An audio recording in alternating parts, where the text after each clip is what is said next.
Assalamualaikum warahmatullahi wabarakatuh.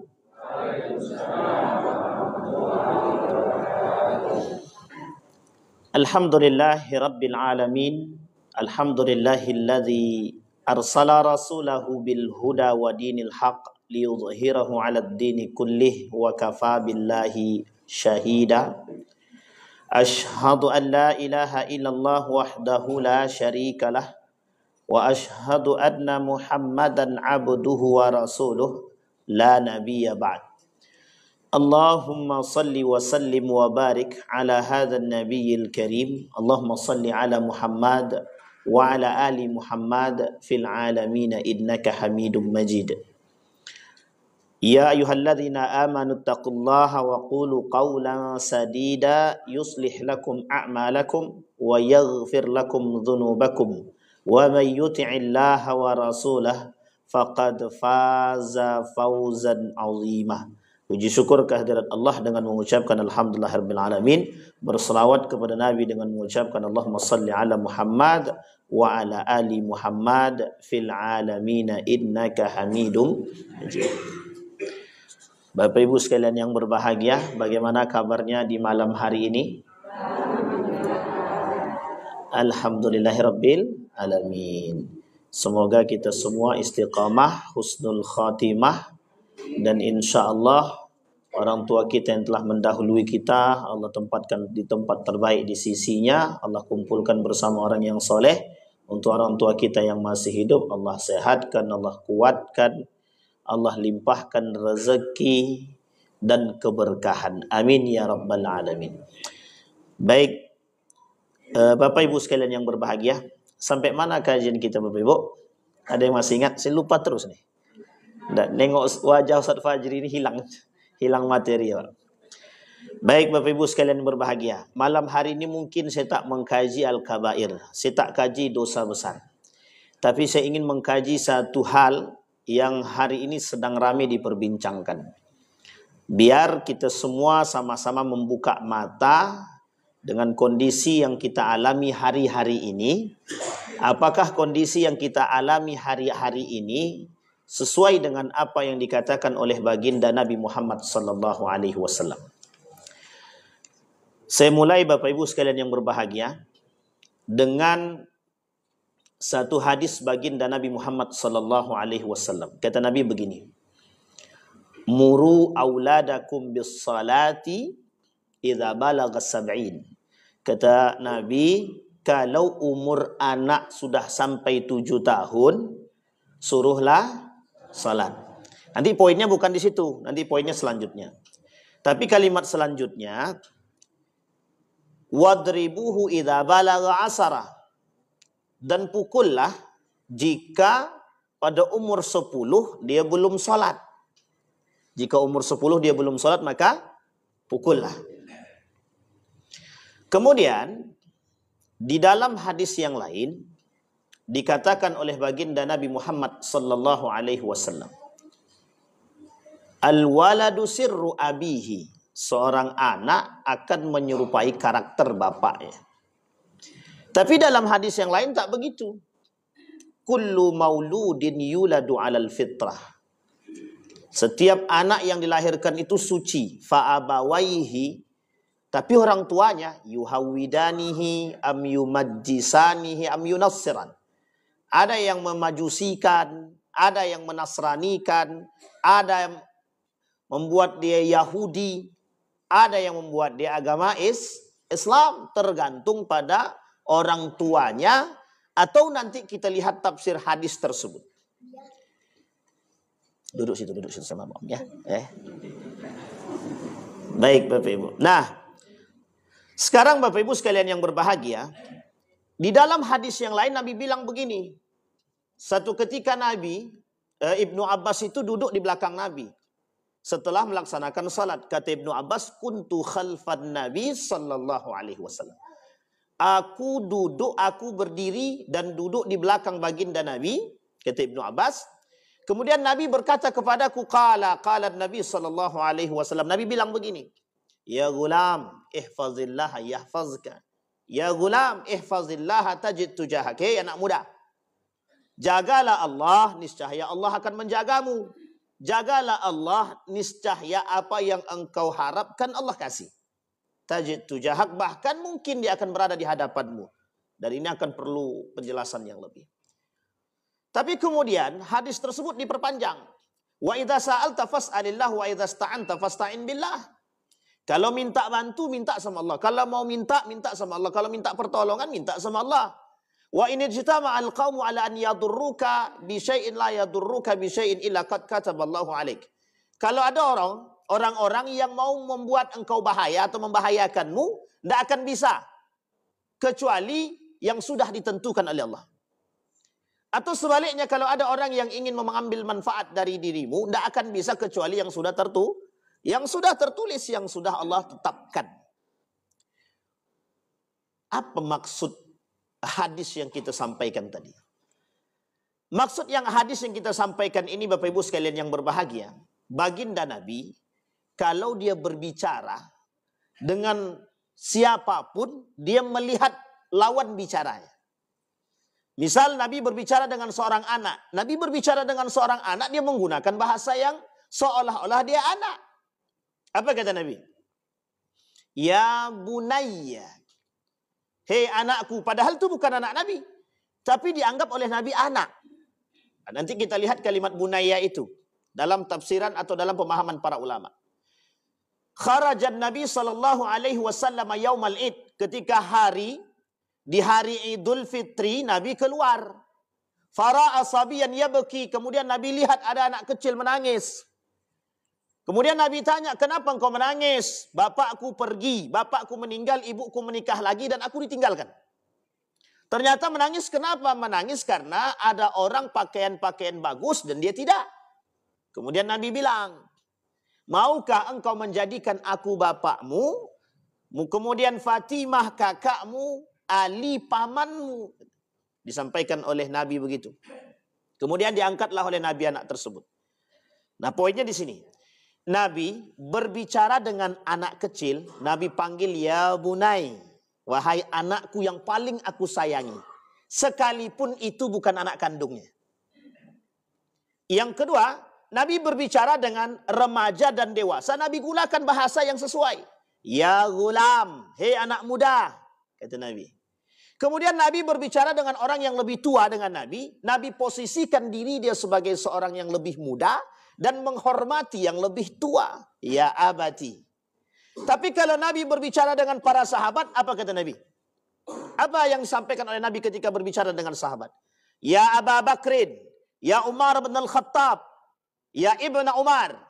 Nabi berbicara dengan para sahabat, Nabi sebutkan nama langsung. Menunjukkan kedekatan baginda Nabi Muhammad SAW dengan para sahabat. Menunjukkan Nabi dekat dengan anak. Menunjukkan Nabi dekat dengan pemuda. Menunjukkan Nabi dekat dengan orang tua. Kalimat ini perlu dipahami. Abuya. Bapak Ibu sering panggil orang buya, buya, buya. Itu asal kalimatnya abuya. Abuya itu artinya bapakku yang aku sayangi. Karena ada kalimat penekanan ya di situ. Kemudian kalimat selanjutnya bunayya, anak kesayanganku. Ibni, anakku. Kalau ditambah dengan diganti menjadi bunayya, menekankan bahwa aku dekat dengan anak tersebut. Umayyah, kita panggil ibu Umayyah. Ada yang panggil Umay, ada yang panggil Umi, ada yang panggil Mia, dan lain sebagainya. Umayyah, ada ya-nya di belakang menunjukkan kedekatan seorang anak dengan ibunya. Ya Umayyah, hei ibuku yang kusayangi. Ini menunjukkan kedekatan. Bisa dipahami sampai di sini Bapak Ibu ya. Betapa dekatnya Nabi dengan siapapun, dengan semua golongan. Bahkan Nabi dekat dengan sahabatnya sambil memanggil dengan memanggil nama mereka. Ketika Nabi memanggil ya Ammar kata Nabi. Nabi panggil nama dia Ammar. Ya Abahir.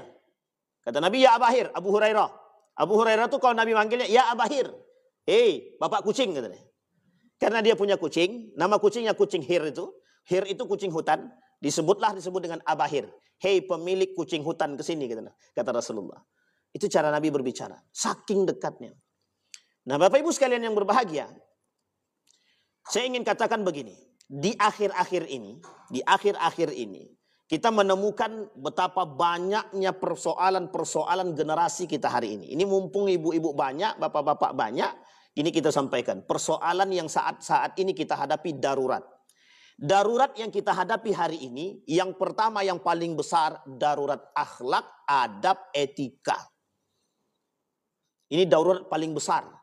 Dan apa penyebab darurat ini? Penyebab darurat ini ada game online, judi online, narkoba, minuman keras dan lain sebagainya. Ini alat, ini penyebab.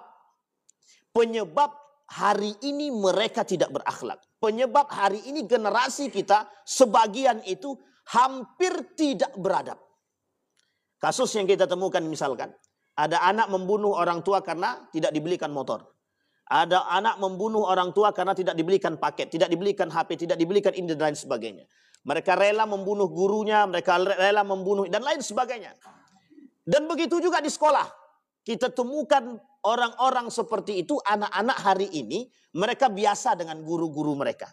Tapi pertanyaannya, di balik anak-anak yang nakal ini, perlu kita telusuri lebih jauh kenapa mereka nakal.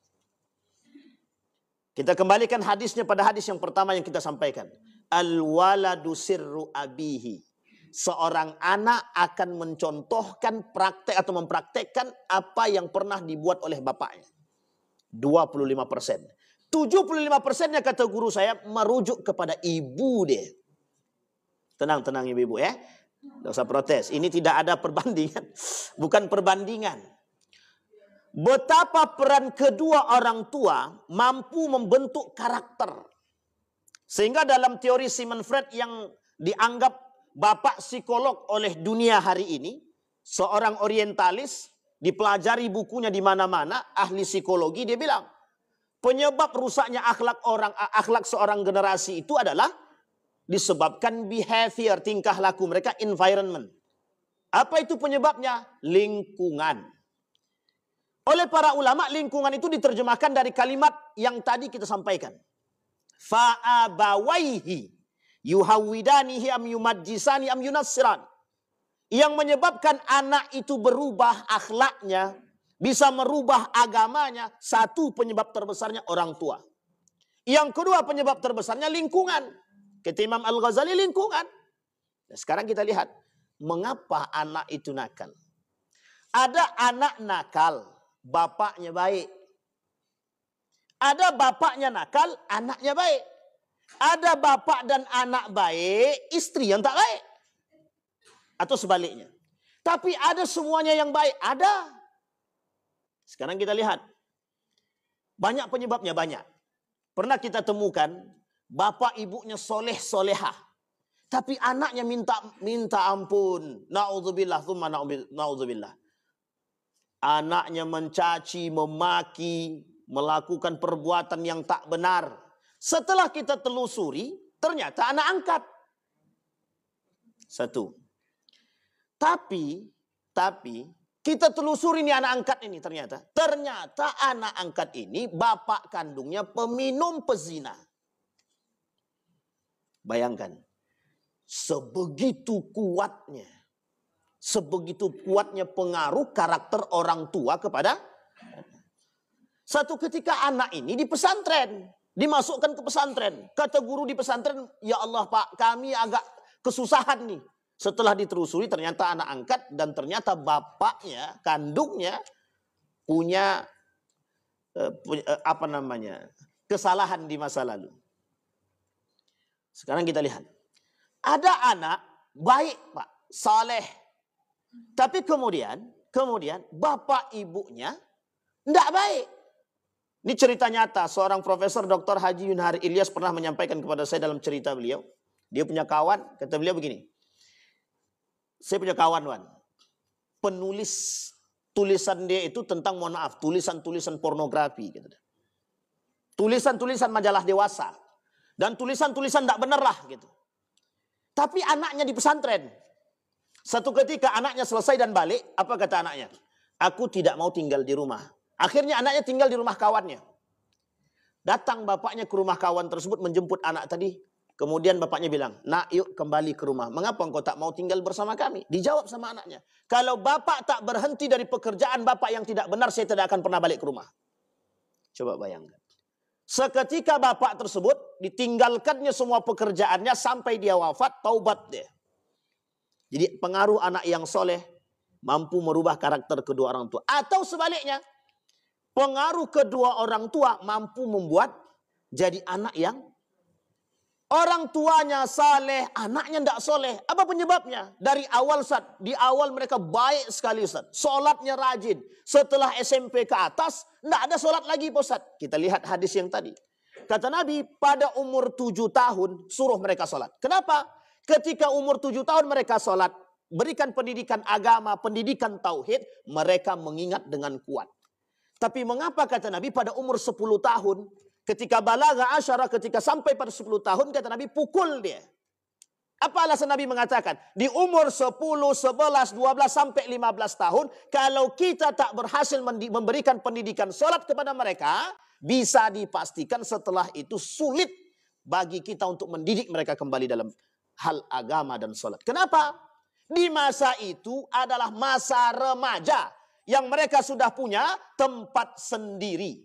Apalagi kalau sekolah SMP, SMK, dan lain sebagainya. Kenapa kok bisa begitu? Memang begitu keadaannya. Karena mereka sudah punya masa. Karena mereka sudah punya kawan. Mereka sudah punya lingkungan sendiri. Sehingga ketika lingkungan mereka itu ada, berteman dengan orang yang tidak sholat, yang perokok, dan lain sebagainya. Pastikan dan saksikan bersama perubahan karakter seorang anak. Kecuali mereka ditempatkan lingkungan yang betul-betul memberikan atau mendukung mereka kepada agama. Itu perintah Nabi. Makanya Nabi berbicara tidak sembarangan. Kenapa 7 tahun? Di bawah 7 tahun, 5, 6, 7, itu daya ingat anak untuk mengingat pendidikan agama itu kuat. Dan ketika dibiasakan, dia akan terus mengingat. Tapi di atas itu ketika beranjak menjadi remaja, di situ Pak, perubahan karakternya drastis. Anak yang masuk pondok di umur 10 ke atas, kemudian anggaplah umur 15 atau 14, dia akan berkata begini, "Mak, saya pengen keluar, ndak enak di pondok." Kenapa? Terpengaruh dengan waktu kami di pondok itu. Ada libur 10 hari. Kemudian libur yang kedua 50 hari. Di antara 2 liburan ini, yang paling ditakuti oleh pimpinan pesantren kami, itu yang 10 hari. Justru yang lama, yang 50 hari tidak ada khawatirnya sama sekali. Tapi yang 10 hari khawatir sekali. Liburnya bersamaan, posisinya mereka pulang berteman dengan orang, dan kondisi dekatnya dengan kawan-kawan bisa membuat terpengaruh dengan lingkungan. Baik HP-nya, gadgetnya, dan lain sebagainya, termasuk rokoknya.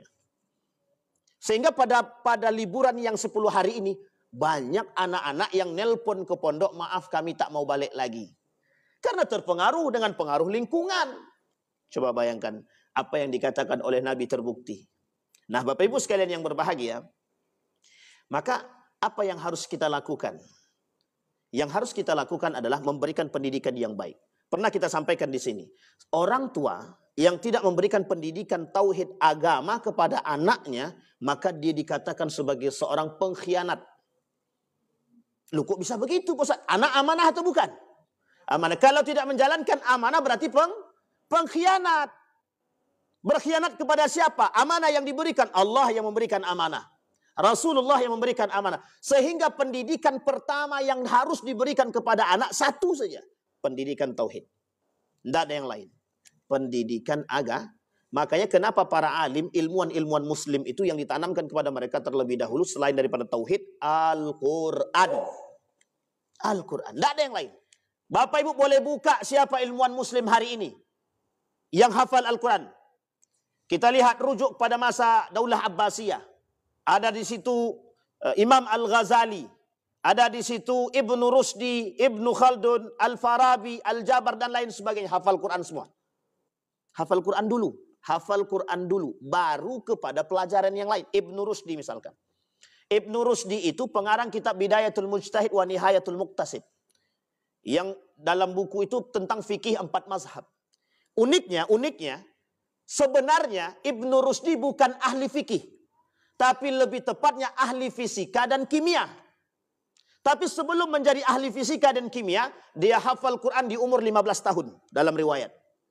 Bayangkan 15 tahun sudah hafal Quran 30 juz. Artinya yang ditanamkan terlebih dahulu Al-Quran. Sekarang kita lihat. Mengapa orang tua zaman dahulu lebih menanamkan agama baru yang lain? Karena pondasi yang diharapkan itu, pondasi yang akan mereka bangun harus lebih kuat. Kokoh. Merujuk kepada perkataan Allah dalam Al-Quran, wattaqullaha wa yu'allimukumullah. Pintar dulu agama, cerdas dulu, alim dulu, iman dulu. Baru kemudian Allah pintarkan. Sekarang kita balik. Dulu ada salah satu pernyataan kata pimpinan kami begini. Kiai Haji Imam Zarkasi dengan Mukti Ali. Waktu itu Mukti Ali ini Menteri Agama. Ini dua orang ini bersahabat. Apa kata Kiai Haji Imam Zarkasi? Lo pilih mana? Ulama yang intelek atau intelek yang mengerti agama? Nah, sekarang saya balikkan kepada Bapak Ibu. Bapak Ibu pilih mana? Ulama yang intelek atau intelek yang mengerti agama? Intelek yang mengerti agama. Itu yang dipilih oleh Mukti Ali. Tapi yang dipilih oleh pimpinan pesantren kami tidak. Ulama yang intelek. Tahu alasan kenapa? Hari ini Bapak Ibu buktikan. Berapa banyak intelek yang mengerti agama. Banyak, tapi berapa banyak yang mengerti agama dan menyelewengkan. Itu intelek yang mengerti agama. Karena pondasi awalnya agama. Bukan intelek dulu. Ini yang terjadi. Kembali kepada masa dahulu. Kita rujuk kepada Daulah Abbasiyah, Daulah Umayyah. Perhatikan. Di mana Raja Harun Ar-Rasyid terkenal dengan hafal Qur'annya, terkenal dengan kecerdasannya. Tapi imannya tinggi. Sultan Abdul Hamid, lisannya nggak pernah berhenti mengucapkan salawat. Suatu ketika lidahnya berhenti bersalawat di hari tersebut, datang seorang pemuda yang mengaku bahwa dia pernah berhutang, Sultan Abdul Hamid pernah berhutang kepada dia. Dalam mimpinya dia berkata, apakah dalam mimpinya dia bertemu dengan baginda Nabi Muhammad SAW? Apa kata dia? Kata Nabi, sampaikan kepada Sultan Abdul Hamid bahwa aku merindukannya. Coba bayangkan. Yang mereka dekatkan terlebih dahulu agama. Sehingga perhatikan baik-baik. Ketika agama dijauhkan dari pendidikan, apa yang terjadi? Apa yang Bapak Ibu rasakan hari ini ketika pendidikan dijauhkan dari agama? Itu yang terjadi hari ini. Betapa berhasilnya kaum orientalis dan liberalisme itu membuat jauhnya kita dari agama. Sehingga dalam benaknya orang tua kita zaman dahulu, lebih baik kau belajar umum, selesai belajar umum kau jadi orang bisa kerja. Kalau belajar agama kau mau jadi apa? Paling-paling tukang baca Yasin. Coba bayangkan. Tertanam dalam diri orang tua kita hasil daripada perubahan pola pikir yang ditanam oleh kaum orientalis dan liberalis. Kita tidak mengecampingkan ilmu-ilmu umum, bukan. Tapi menuntut ilmu agama bagi setiap orang hukumnya wajib. Wajib. Wajib apa Ustaz? Wajib ain. Menuntut agama bagi siapapun hukumnya wajib. Kalau fisika, kedokteran, teknik, hukum dan lain sebagainya, hukumnya fardu kifayah atau sunnatun muakkadah. Loh kok bisa begitu? Satu kampung sudah ada dokternya, hukum wajib menuntut ilmu kedokteran sudah habis. Kalau sudah ada dokternya. Tapi kalau belum ada, wajib. Yang ahli tekniknya, fisika, kimianya. Kalau sudah ada yang lain. Tapi ilmu agama, semuanya wajib. Mau dia ahli fisika, ahli kimia, ahli apapun, dia wajib menuntut ilmu agama. Ternyata pondasi awal kita adalah agama. Dan itu terbukti hari ini. Ketika kita jauh dari agama, keberhasilan kaum orientalis mengobrak-abrik negara kita melalui pendidikan. Sekarang kita lihat dampak besar daripada perbuatan mereka. Anak-anak hari ini jauh dari agama. Pernah saya sampaikan kepada Bapak Ibu, di kampus itu, ada salah satu kampus yang mahasiswa, saya sebutkan aja 35 mahasiswa. Di antara 35 mahasiswa itu yang bisa membaca surat Al-Fatihah hanya 7 orang. Sisanya tidak bisa. Sekarang Bapak Ibu bayangkan 20 tahun ke depan. Jangan 20 tahun Ustaz terlalu jauh. Oke, 10 tahun ke depan. Sekarang Yang ingin saya sampaikan, mungkin tidak kita menghasilkan generasi-generasi yang jauh dari agama? Satu. Yang kedua, mungkin tidak kita menghasilkan generasi-generasi, mohon maaf, generasi-generasi yang tidak punya adab, tidak punya akhlak? Sangat mungkin sekali. Karena pondasi pembentuk karakter mereka tidak dipelajari dan tidak ditanamkan secara baik. Uniknya, yang ingin saya sampaikan kepada Bapak Ibu, lebih gengsi mana? Anak-anak belajar bahasa Arab atau bahasa Inggris? Jujur. Jelas bahasa Inggris, Pak Ustaz. Kalau bisa dia bahasa Inggris, anakku sekolah di Eropa. Tidak bangga dia sekolah di Madinah. Tidak. Paling juga jadi tukang sholat jenazah, Ustaz. Begitulah Pak cara mereka merusak. Nah sekarang yang ingin saya sampaikan. Saya ingin merespon satu pernyataan dari seorang pimpinan. Beliau ingin mengatakan bagaimana anak-anak yang nakal ini dimasukkan atau disekolahkan atau dimasukkan ke dalam militer. Menuai protes di sana sini. Saya ingin katakan Bapak Ibu. Ada namanya STPDN atau IPDN. Bapak Ibu boleh lihat bagaimana model pendidikan mereka di sana. Satu, yang kedua, ada namanya Pondok Pesantren Darussalam Gontor, tersebut namanya. Saya sebutkan namanya. Bapak Ibu rujuk ke sejarahnya Gontor. Bagaimana cara pendidikan di sana? Bapak Ibu boleh tanya sama siapapun yang angkatannya 2000 ke bawah. Atau 2002 ke bawah. Tanyalah, bagaimana model pendidikannya di sana. Saya termasuk orang yang menerima pendidikan itu Bapak Ibu. Cuma salah bicara dalam bahasa Indonesia, itu dipukul dari ujung tumit sampai leher Pak. Lengket tuh Pak. Oh itu udah penyiksaan. Mungkin bagi Bapak Ibu itu penyiksaan. Tapi kenapa? Saya katakan dampak daripada penghilangan pemukulan, apa yang terjadi? Generasi yang kita hasilkan hari ini generasi manja. Generasi yang tidak berani. Berarti Ustadz melawan undang-undang perlindungan anak? Tidak. Sama sekali saya tak melawan. Tapi yang ingin saya sampaikan Bapak Ibu, ketegasan, kekerasan yang melampaui batas salah. Tapi ketegasan dan kekerasan yang mengantarkan mereka kepada pendidikan agama yang baik, itu penting sangat untuk diterapkan. Sekarang saya tanya, kalau guru mencubit siswa, dilaporkan sama, mencubit, dilaporkan ke, KPAI. Masuk penjara enggak? Masuk. Sekarang nyentuh anak bisa enggak? Enggak bisa. Coba kalau guru kita dahulu, jangankan mencubit, lebih dari mencubit bisa. Tapi ingat, apa yang mereka hasilkan? Hasil pendidikan yang mereka lakukan. Lebih keras mana? Lebih bertahan mana? Lebih berani mana? Ini yang perlu Bapak Ibu kita tanamkan. Jadi keberhasilan orang-orang orientalis membuat generasi-generasi lemah di muka bumi ini, di akhir zaman itu terbukti Pak. Itulah yang diinginkan oleh kaum Eropa hari ini. Bagaimana generasi-generasi muslim lemah. Disampaikan oleh Nabi dalam hadis, saya kata Nabi, ya taqarabuz zaman. Kelak di akhir zaman itu kata Nabi, waktu itu terasa cepat berlalu. Kenapa kok terasa cepat? Ternyata diterjemahkan oleh para ulama disebabkan revolusi dan evolusi. Kita bahasakan yang lebih sederhana. Perubahan yang sangat cepat. Perkembangan teknologi yang begitu banyak. Sekarang Bapak Ibu perhatikan. Ada anak main HP. Berapa kali Bapak Ibu manggil dia baru dia jawab? Saya kira bukan saya yang merasakan itu, Ustaz. Dan saya kira semua orang akan merasakan. Tidak usahlah HP, pusat TV. TV yang ada TV, smart TV-nya. Coba perhatikan. Bapak Ibu bisa tersenyum kita hari ini bisa. Tapi bayangkan 20 tahun yang akan datang generasi yang kita hasilkan. Menyedihkan atau menyenangkan? Kalau sadar menyedihkan, yuk cepat-cepat taubat, cepat sadar. Kan begitu. Sekarang bagaimana cara kita? Sehingga mohon maaf Bapak Ibu, bagaimana cara orang tua hari ini mendidik anak-anak yang nakal? Nabi pernah melakukan hal demikian? Pernah. Kata Nabi, anak-anak yang nakal itu diapain? Disayang.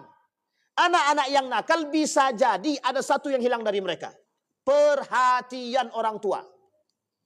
Yang kedua, perhatian saudara. Yang ketiga, lingkungan. Dia hilang lingkungan yang baik. Dia hilang perhatian orang tua. Mohon maaf, dampak daripada perbuatan orang tua yang bercerai habis. Anak jadi dampak. Saya kasih tahu Bapak Ibu, Nuaiman ini tukang mabuk. Nuaiman ini tukang mabuk. Satu ketika Nabi datang sahabat kepada Nabi, "Ya Rasulullah, Nuaiman itu masih mabuk." Kata Rasulullah, "Biarkan." Coba Nabi cuma kata biarkan.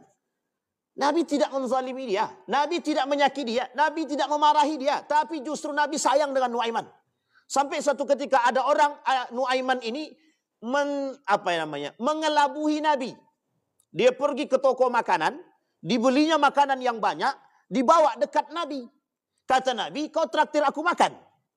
Kata Nuaiman, "Aku ini pengen kali makan yang enak-enak, tapi di sampingmu wahai Nabi." Tak lama kemudian datang penjualnya tadi.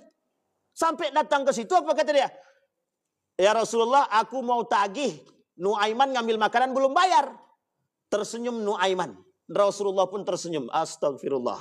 Artinya apa? Nabi yang dikelabui. Tapi ketika Nabi dikelabui, Nabi tahu Nuaiman ini, satu ketika Nuaiman ini pernah menjual sahabatnya saudagar Abu Bakar Siddiq. Abu Bakar punya sahabat saudagar, pedagang yang ikut bersama Abu Bakar, dijual sama Nuaiman, dijadikan budak. Coba, saking merahnya, bagaimana merahnya wajahnya Abu Bakar itu bisa Bapak Ibu bayangkan. Tapi ketika datang kepada Nabi diceritakan oleh Abu Bakar, Nabi tertawa. Bukan memarahi Nuaiman. Ini yang kemudian harus kita tanamkan. Yang ingin saya sampaikan Bapak Ibu, ketika ada orang yang hari ini di hadapan kita, mohon maaf, pemabuk dia, peminum dia, bertato dia, kita anggap penjahat atau kita anggap orang baik.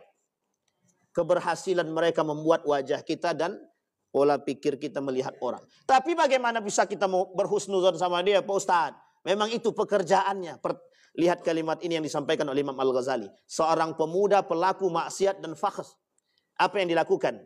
Ternyata pemuda tersebut tidak pernah sholat, peminum, pezina. Tapi dia memberikan setengah gajinya kepada janda dan anak yatim yang ada di samping rumahnya. Datang seorang pemuda. Datang seorang alim ulama dari Damaskus. Bermimpi bertemu dengan baginda Nabi Muhammad SAW selama 3 kali. Datang dia ke Mekah, disambut oleh ulama Mekah, diantarkan ke tempat tersebut. Sampai di situ dia bertemu dengan pemuda. Apa kata ulama tadi? Saya tak yakin apa yang dikatakan oleh baginda Nabi. Tapi mengapa baginda Nabi mengatakan pemuda ini ahli surga? Kita tidak tahu Bapak Ibu jalan hidup orang lain, kita tidak tahu. Artinya, jangan cepat-cepat menghakimi orang lah. Inilah yang kemudian yang ingin kita sampaikan kepada kita semua. Anak yang nakal, lihat dulu penyebab kenakalan dia apa. Bisa jadi mohon maaf orang tuanya, dampak daripada perbuatan orang tuanya. Yang kedua bisa jadi karena faktor lingkungannya. Yang ketiga bisa jadi kita sebagai tenaga pendidik kurang memperhatikan mereka atau kita berbagi kasih dengan yang lain.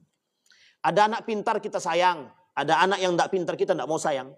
Mohon maaf ya Pak Ibu guru ya, yang guru. Karena saya juga guru, sama-sama kita Pak. Mesti kita lebih senang kepada anak yang pintar, baik. Tapi kita tidak pernah berpikir, anak yang nakal nih. Oh udahlah nakal aja kok nih. Nah, kan begitu cara kita. Nah disinilah Bapak Ibu. Nah kemudian Nabi mengatakan yang pertama kata Nabi yang dilakukan oleh baginda Nabi ketika bertemu dengan anak yang nakal. Yang pertama yang dilakukan oleh Nabi disayang. Datang kepada mereka, tanyakan, dekati mereka. Inilah Bapak Ibu yang dilakukan oleh, mohon maaf saya tidak memuji, jamaah tabligh. Jamaah tabligh ngajak orang sholat di tempat domino, di tempat bola-bola bulat itu apa namanya? Biliar, bola-bola bulat. Atau terserahlah pokoknya kan gitu. Itulah dampak dari tak pernah datang ke sana kan. Jadi Bapak Ibu, ini cerita nyata karena ini paman saya sendiri. Paman saya pernah ceritakan di sini.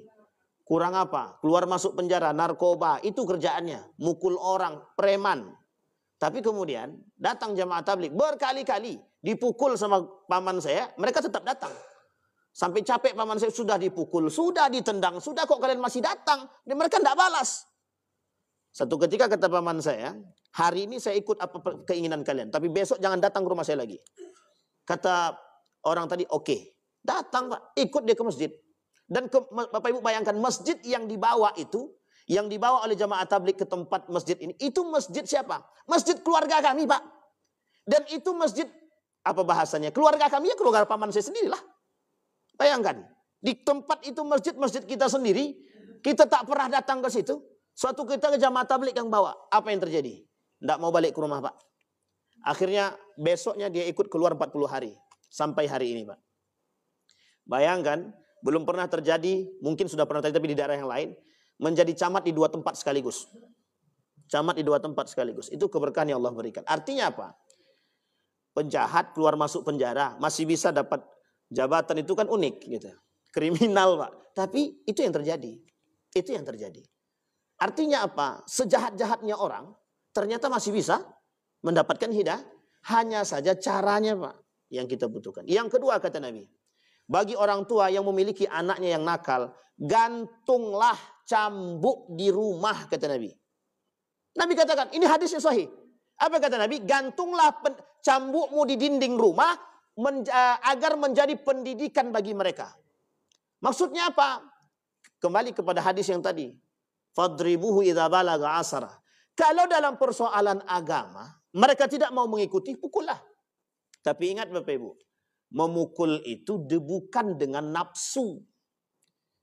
Ada orang tua mukul dengan nafsu sampai-sampai anak ini masuk rumah sakit.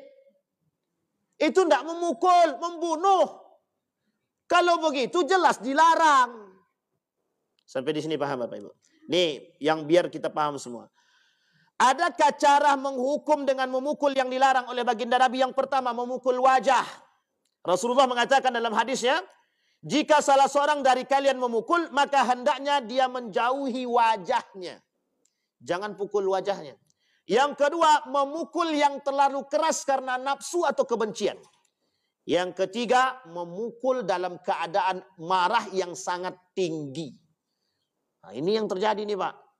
Kita sering mukul anak tuh, pokoknya memang anak celako, uang ngajo, imau, hantu kebu. Masuk semua kalimat itu Pak. Pertanyaannya, coba harusnya kalau dia mau berpikir, dulu aku seperti itu tak ya? Harusnya kan begitu kita berpikir. Dan yang kedua, kita pengen punya anak penghafal Quran, tapi kita taruh di mana? Kami pengen Ustaz, generasi kami, anak kami penghafal Quran. Di mana Bapak sekolahkan anak Bapak SMP? La ilaha illallah. Nyambung enggak tuh Pak? Enggak nyambung. Sampai di sini bisa dipahami Bapak Ibu ya. Nah, ini poin penting bagi kita Bapak Ibu. Jadi, kenapa Nabi menyampaikan ini kepada kita? Ternyata Nabi bukan hanya seorang ahli agama. Disebutkan dalam satu buku, baginda Nabi Muhammad SAW ini bapak parenting. Seorang Nabi, seorang yang bisa menjadi bapak sekaligus memberikan pendidikan yang memang itu rujukan kita, tidak ada yang lain. Kalau bukan Nabi, siapa rujukan kita? Tidak ada. Makanya kata para ulama, yang harus dihindari, yang harus dijaga dari anak itu satu, perhatian orang tua, yang kedua lingkungan. Bagaimana kita bisa memberikan lingkungan yang baik kepada anak kita. Nah, yang ketiga, jika kita tahu lingkungan itu baik, jangan biarkan anak itu berada di lingkungan di situ. Kan sudah disampaikan Nabi. Kata Nabi, orang yang berada di lingkungan, kalau dia bergaul dengan tukang parfum, dapat kecipratan parfumnya, Pak. Meskipun kita tidak beli. Paling tidak, sini, kasih sedikit. Akan lumayan, atau wanginya kita kecipratan. Tapi kalau mohon maaf, di situ ada orang pemabuk, kita duduk terus. Ini cerita nyata. Saya bilang sama seorang pemuda, ada seorang pemuda saya bilang gini. Beliau bilang begini, Wan, aku mau bergabung dengan mereka. Terus saya bilang begini, Bapak yakin, Pak Ustadz yakin, saya bilang, gabung dengan mereka. Yakin Wan, kita harus bisa merubah mereka. Yakin Pak, saya bilang, yakin. 1 tahun kemudian dia nelpon, Wan, tidak kuat aku Wan. Ujungnya apa? Dia yang ikut-ikutan. Ini masalah Pak, masalah. Makanya mohon maaf, pernyataan apa yang disampaikan oleh Mahfud MD itu bagus juga Pak. Malaikat pun masuk bisa jadi syaitan. Coba bayangkan itu. Artinya apa? Begitulah Bapak Ibu sekalian yang berbahagia. Artinya lingkungan kita butuhkan hari ini. Nah, sekarang Bapak Ibu sekalian yang berbahagia, kita punya kebijakan. Orang tua harus di akhir zaman ini, orang tua harus ekstra memberikan pendidikan. Kenapa harus begitu Pak Ustaz? Karena kita tidak tahu Pak, sekarang ini zamannya abu-abu. Halal haram, salah betul, yang betul disalahkan, yang salah dibenarkan, yang halal diharamkan, yang haram disalahkan. Dihalalkan. Begitu kondisi kita hari ini, carut marut. Orang yang berakhlak tidak tahu, orang yang tidak berakhlak kita tidak tahu. Yang jujur jadi pengkhianat, yang jujur dianggap pengkhianat, yang pengkhianat dianggap jujur. Begitu kondisi. Di akhir zaman, kondisi yang seperti ini itu terjadi. Hari ini Bapak Ibu lihat. Yang terjadi di tengah kita hari ini begitu. Sehingga mohon maaf, susah kita membedakannya itu. Nah, sehingga Bapak Ibu yang ingin saya sampaikan, kita sekarang ini darurat yang tadi saya sampaikan. Akhlak pada generasi kita. Penyebabnya apa? Narkobanya, minuman khamarnya, lingkungannya, game online-nya, judi online-nya. Semua ini penyebab dan rusaknya daripada mereka. Itu lingkungan. Berarti, ada berartinya. Apa yang harus kita lakukan hari ini? Jauhkan mereka dari itu semua. Jauhkan mereka dari orang-orang yang peminum, pemabuk, narkoba, dan lain sebagainya. Sehingga mohon maaf, setidaknya mesti berkurang Pak. Mesti Yang kedua, kita tambahkan pendidikan agama, masukkan dia ke sekolah agama atau pendidikan agama. Yang ketiga, yang paling penting, perhatian orang tua terhadap pendidikan agama di rumah. Orang tua nyuruh sholat, jangan sampai tak sholat.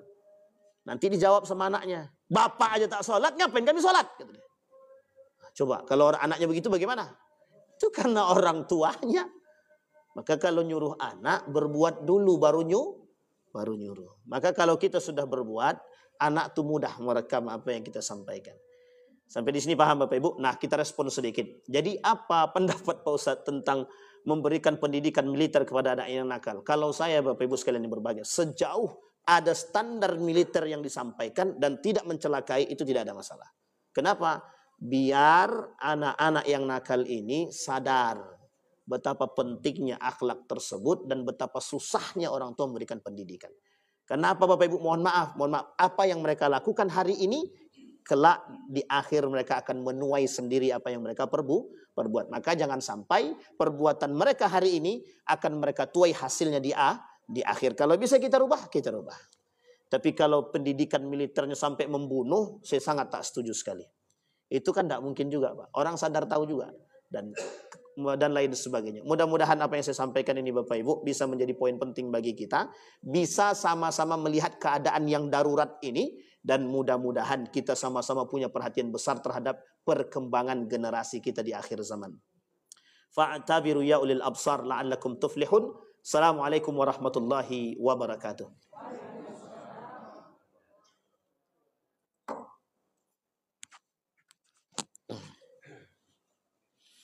Ini punya, ya silakan. Punya siapa nggak tahu. Oh iya. Hah? Apa? Yakin ini. Grip.